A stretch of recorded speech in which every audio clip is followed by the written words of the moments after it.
चामुंडाय विच्चे, ओम ऐं ह्रीं क्लीं चामुंडाय विच्चे, ओम ऐं ह्रीं क्लीं चामुंडाय विच्चे। सभी के लिए बहुत बहुत शुभकामनाएं और नवरात्र का ये महापर्व आप सब के लिए मंगलमय हो।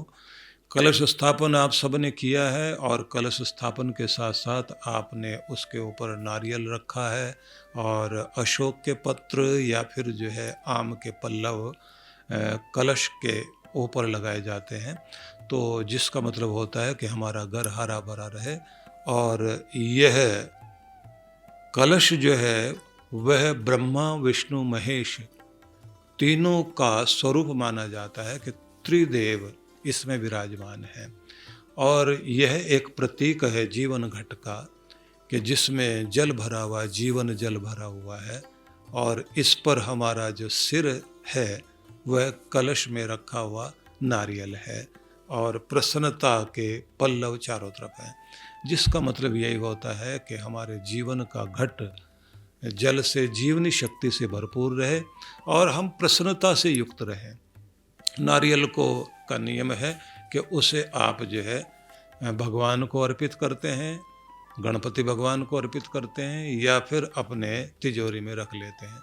तो उसका मतलब है कि आपका मस्तिष्क जो है वो भगवान के चरणों की तरफ लगे और अपने जीवन की समृद्धि को बढ़ाने के लिए लगे।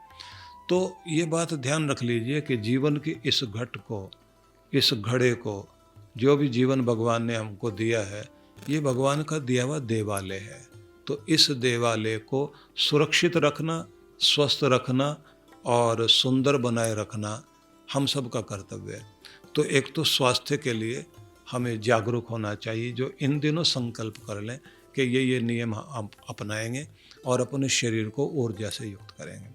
दूसरा, अपने व्यवहार की शक्ति को बहुत अच्छा बनाएं, क्योंकि आपका व्यवहार आपकी एक बहुत बड़ी शक्ति है।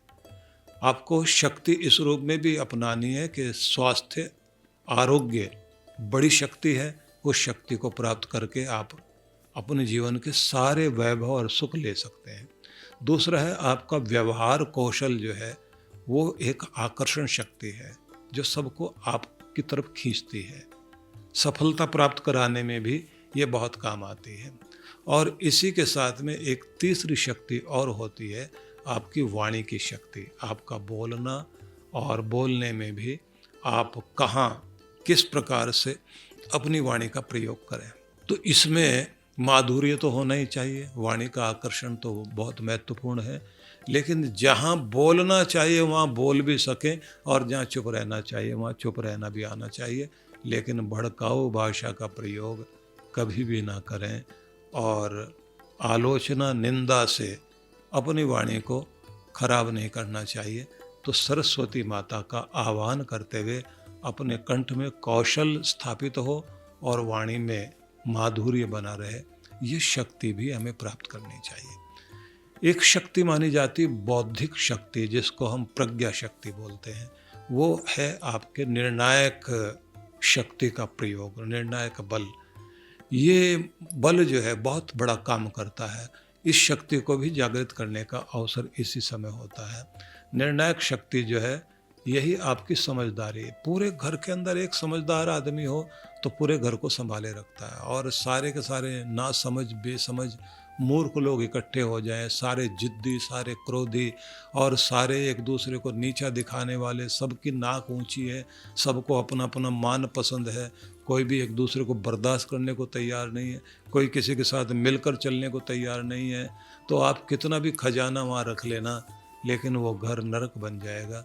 इसलिए जहाँ तालमेल है, प्रेम है, सहयोग है, एक दूसरे को समझते हैं, समझदारी को अपनाते हैं, एक दूसरे के साथ मिलके चलते हैं, सफलताएं भी वही हैं, सुख समृद्धि भी वही है। जगदम्बा माँ से ये प्रार्थना जरूर करनी चाहिए।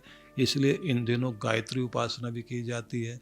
लक्ष्मी का आह्वान करने के साथ साथ सरस्वती माता का आह्वान किया जाता है कि हमारी जो है प्रज्ञा शक्ति जागृत हो। एक चीज़ और भी मानी जाती है, वो है कि हमारा मनोबल और हमारा उत्साह वो बना रहे। मनोबल टूट जाए तो फिर ये बात ध्यान रख लीजिए कि फिर आप कुछ भी नहीं कर सकते। आज के समय में लोगों का मनोबल या तो बहुत अहंकार से भरा हुआ होता है या फिर डिप्रेस हो जाते हैं लोग, हाइपर हो जाते हैं लोग।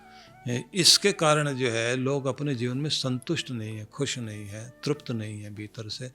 परमात्मा से जो भी हमको मिला उसमें अगर हम संतोष करके धन्यवाद करने वाले बने और उसका आनंद लेने वाला बन जाएं, थाली में जो आ गया उसे खाएं, उसका स्वाद लें, और भी चाहिए तो और भी आ जाएगा, लेकिन और के लिए अगर हम पहले ही बेचैन हो जाएं तो हम अपने भोजन का न स्वाद ले पाएंगे और न अपने आप को तृप्त कर पाएंगे। जो भी जीवन में मिला उसका आनंद तो लीजिए ना, और भी प्राप्त हो सके तो मन में तृप्ति और मनोबल को ऊंचा रखना और उत्साह से आगे बढ़ना, ये सारी वो शक्तियां हैं जो आप जो है जगदम्बा माँ से प्राप्त करने के लिए दीप जलाते हैं।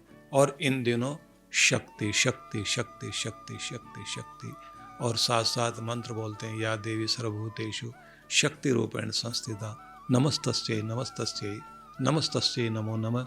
वह जगदम्बा समस्त प्राणी मात्र में जड़ चेतन में शक्ति रूप में विराजमान है।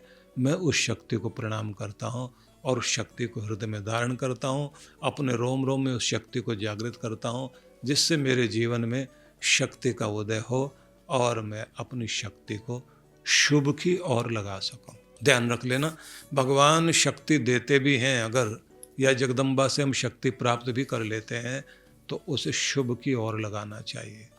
शुभ की ओर लगाते हैं तो हमारा कल्याण होता है, अशुभ की ओर लगाते हैं शक्ति भी छिन जाती है और दुख भी जीवन में आने लग जाते हैं।